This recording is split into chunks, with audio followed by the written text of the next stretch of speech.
अस्सलाम वालेकुम वरहमतुल्लाहि वबरकातुहू। खैरियत से आप लोग होपिया ऑल फाइन। मेरा नाम है मोहम्मद और welcome back to my channel. Joe Biden जो है अमेरिका का प्रेसिडेंट, उसने कहा कि वो मीटिंग बहुत जल्द करेगा क्राउन प्रिंस मोहम्मद बिन सलमान से, जो है सऊदी अरेबिया के किंग सलमान का बेटा, और जो कहते हैं लोग कि वही असल रूलर है जो बिहाइंड द सीन्स आज कंट्री चला रहा है। और इस चीज को देखकर कई सारे लोग शॉक है, क्योंकि पहले जमाल खशोगी का जो केस हुआ था, एक जर्नलिस्ट जिसको अमेरिका ने कहा कि मोहम्मद बिन सलमान उसका कत्ल करवाया था, क्योंकि वो जर्नलिस्ट पूरे सऊदीया के पोल खोल रहा था और उनके पॉलिटिकल सिचुएशंस के असलियत लोगों के बीच में ला रहा था। और इस चीज को लेकर एक कोल्ड वॉर शुरू हो गया था सऊदी अरेबिया और अमेरिका के बीच में। और जो बाइडेन भी बहुत स्ट्रिक्टली कहता था मोहम्मद बिन सलमान के खिलाफ, लेकिन अब जो बाइडेन ने कहा कि वो आगे बढ़कर हाथ बढ़ा रहा है और इसराइल विजिट करके वो सीधा सऊदी अरेबिया जाएगा। और इसी के बीच में एक और शॉकिंग इंटरव्यू आया है, जहां पर खुद सऊदी का नंबर 2 जो ऑफिशियल था सऊदी इंटेलिजेंस का, उसने कहा कि मोहम्मद बिन सलमान एक बहुत बड़ा साइकोपैथ है, एक खून करने वाला आदमी है, एक दरिंदा है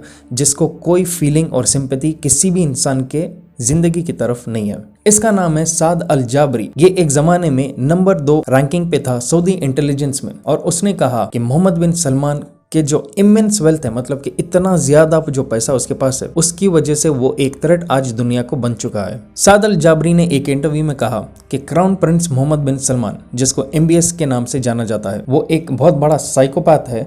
और CBS न्यूज को इंटरव्यू देते हुए उसने कहा कि मोहम्मद बिन सलमान का एक्सट्रीम पैसा जो उसके पास रखा हुआ है वो एक थ्रेट बन चुका है, इसी रीजन से दूसरे कंट्रीज के तरफ, क्योंकि आज के पीरियड में पैसा रहा तो सबसे बड़े गुंडे भी आप बन सकते हैं। फिर उसके बाद साद अल जाबरी ने कहा कि क्राउन प्रिंस एक खून करने वाला बहुत बड़ा दरिंदा है जिसके पास इनफाइनाइट रिसोर्सेस है। यहाँ पर इनफाइनाइट रिसोर्सेस का मतलब है कि उसके पास कई सारे ग्रुप्स और तरीके हैं किसी भी इंसान को खत्म करने के लिए। और फिर उसने एक अजीब सा पोल खोला और बताया कि MBS के पास एक गैंग है जिसका नाम है टाइगर स्क्वाड, और ये टाइगर स्क्वाड का जो गैंग है उसके थ्रू MBS जितने भी अगवा करने के केसेस होते हैं और उनको मार देने के जो केसेस है वो इस टाइगर स्क्वाड के थ्रू कैरी आउट किया जाता है। देखा गया तो जमाल खशोगी के भी केस में कई सारे जो फुटेजेस रिलीज हुए थे लेटर ऑन, टर्की ने जो रिलीज किया, उसमें क्लियरली यही देखा गया था कि जमाल खशोगी जब सऊदी एम्बेसी जो टर्की में है वो उसमें एंटर किया तो कुछ लोग ऑलरेडी वहाँ पर अंदर थे,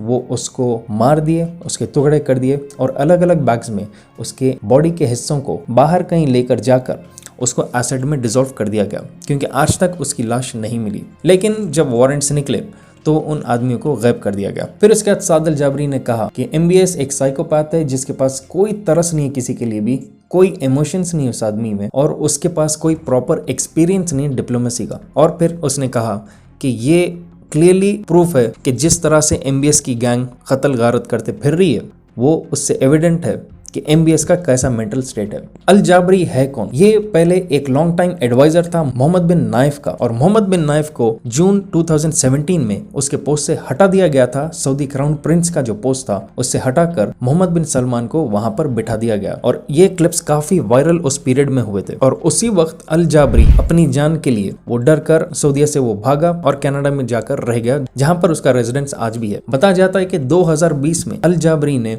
सऊदी क्राउन प्रिंस MBS के खिलाफ MBS को सू किया था वॉशिंगटन DC कोर्ट में, यह कहते हुए कि MBS ने वही टाइगर स्क्वाड भेजा था उसको 2018 में टोरंटो में मारने के लिए। और ये किस्सा हुआ था सिर्फ 2 हफ्ते के बाद जमाल खशोगी के केस का। और फिर अल जाबरी ने CBS को बताया कि कभी ना कभी तो उसको पता है कि उसकी मौत होने ही वाली है मोहम्मद बिन सलमान के ग्रुप टाइगर स्क्वाड से, क्योंकि अल जाबरी कहता है कि उसके पास काफी सेंसिटिव इंफॉर्मेशन गवर्नमेंट और रॉयल फैमिली की है। और फिर उसने कहा कि जब तक उसकी मौत नहीं होगी जब तक MBS सुकून में नहीं रहेगा। इस चीज को काउंटर करते हुए यूनाइटेड स्टेट्स के सऊदी एम्बेसी ने कहा कि अल जाबरी एक बहुत बड़ा ट्रेटर है, धोखेबाज है, जो काफी झूठे कहानियां बनाता है और लोगों को गुमराह करता है, क्योंकि उसने कुछ फाइनेंशियल क्राइम्स किए थे, स्कैंडल्स किए थे, जिसको वो छुपाना चाहता है। देखा जा सकता है कि अब कुछ दिन के अंदर ही जो बाइडेन का विजिट होने वाला है सऊदी अरेबिया को। ये देख सकते हैं आप कि जो बाइडेन के इलेक्ट होने के बाद प्रेसिडेंट का वो काफी उसने हार्श स्टेटमेंट्स दिया था सऊदीया के खिलाफ, स्पेशली मोहम्मद बिन सलमान के खिलाफ जमाल खशोगी के केस को लेकर। लेकिन अब देख सकते हैं कि दोस्ती का हाथ खुद जो बाइडेन अब बढ़ा रहा है, और रीजन बताया जा रहा है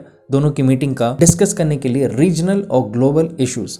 देखा जा सकता है पहले वो इसराइल जाएगा, फिर बाइडेन इसराइल से स्ट्रेट सऊदी अरेबिया वो ट्रैवल करने वाला है। और जब पूछा गया बाइडेन को तो उसने ये भी कहा कि रशिया को काउंटर करने के लिए और चाइना से कम्पीट करते हुए बेस्ट ये सिचुएशन है कि हम सऊदी अरेबिया की तरफ अब हाथ बढ़ाएं। कोल्ड वॉर तो रशिया के साथ अमेरिका का बहुत जमाने से चल रहा था, क्योंकि अमेरिका अपने आप को सुपर पावर नंबर 1 पर ही रिटेन करके रखना चाह रहा है। तो हाउ कम अमेरिका इतना बड़ा सुपर पावर बना, क्या ऐसा उसने किया? इसी ताल्लुक से एक बहुत ही डिटेल और जबरदस्त ऑडियो बुक है जिसका नाम है how America became a super power, और ये अवेलेबल है इंडिया के लीडिंग ऑडियो शो प्लेटफॉर्म जिसका नाम है कोको एफएम। कोको एफएम पर है अवेलेबल एक huge library non fictional content का, और इनकी रेटिंग 4.5+ है। कोको एफएम आपको मदद करेगा अनलॉक करने के लिए knowledge across a varied range of topics. Kuku FM के जरिए आप ऑडियो बुक सुन सकते हैं अपने रीजनल लैंग्वेज में, कहीं भी कभी भी, और ये है made in India app. Kuku FM आपको हेल्प करेगा अनलॉक करने के लिए नॉलेज सिर्फ ₹199 इंस्टेड ऑफ ₹399। और खास तौर से मेरे ऑडियंस के लिए कोको एफएम ला रहा है एक्सक्लूसिव 50% ऑफ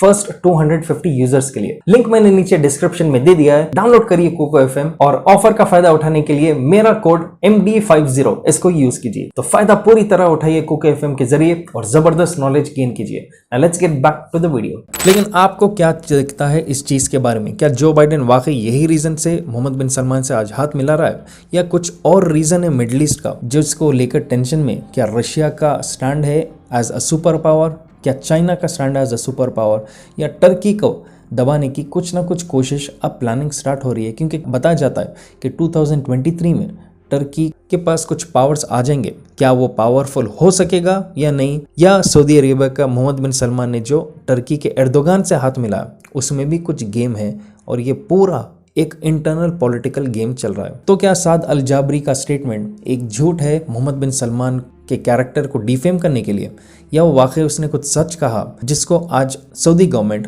दबाना चाह रही है, कहते हुए कि साद अल जाबरी एक नंबर का झूठा है? क्या रीज़न हो सकता है कि जो बाइडेन पहले इसराइल को जा रहा है विजिट पर, और वहां से वो डायरेक्टली अब सऊदी अरेबिया आएगा, जो फर्स्ट टाइम एक अमेरिकन प्रेसिडेंट कर रहा है इन दो कंट्रीज के बीच में उड़कर? आप अपने हिसाब से डिसाइड कीजिए इस चीज के बारे में और नीचे कमेंट कीजिए अपना ओपिनियन। तो make sure Kuku FM download कीजिए, लिंक मैंने नीचे डिस्क्रिप्शन में दे दिया है। मेरा कोड MD50 यूज कीजिए, अभी फायदा उठाइए। जब तक इंशाल्लाह मुलाकात करता हूँ बहुत जल्द। टेक केयर एंड अल्लाह हाफिज।